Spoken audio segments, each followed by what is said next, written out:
A medical case that could potentially affect thousands of Americans who've gone in for surgery. The case involves replacement hips that have gone bad. And now come questions about whether the maker of those hips knew there was a good chance there would be trouble. Here tonight, ABC's medical editor, Dr. Richard Besser. 3 years after Dennis Brooks had his arthritic hip replaced, he began to feel the pain. It became so bad that he just had his hip replacement replaced. I was depressed.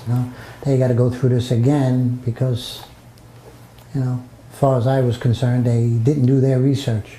Brooks' original hip replacement was made entirely of metal, and that appears to have been the problem.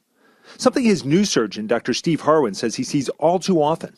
I've never been an advocate of metal on metal hips. I was skeptical about some of the results when we had these early reports of failure.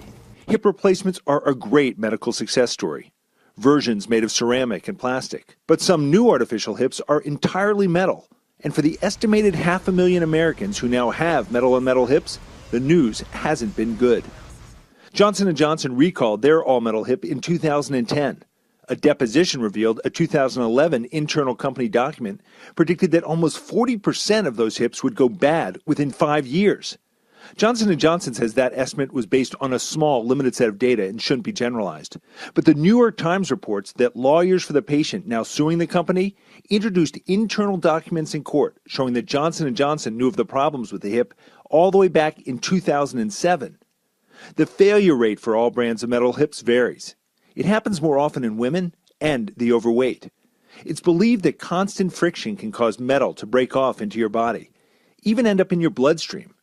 That can mean joint pain and swelling, and symptoms you'd never associate with your hip, including rash, heart problems, fatigue, depression, problems with seeing or hearing. Those are some serious symptoms, but Rich, there are thousands of Americans walking around with this metal in their hip right now. What if they're not feeling any of these symptoms at all? What do you do? Well, even if you're not having any problem, every 1 to 2 years, see your doctor and get checked out. But, as you see, the symptoms are very strange. So any change in your health and you have one of these hips in, be seen right away. And for those who are watching tonight and have hip surgery weeks or months away, what do they do? Well, good news, they're not using these metal on metal hips anymore. You can go in with confidence. All right, Rich Besser, I know you'll stay on the case, Rich. Our thanks to you.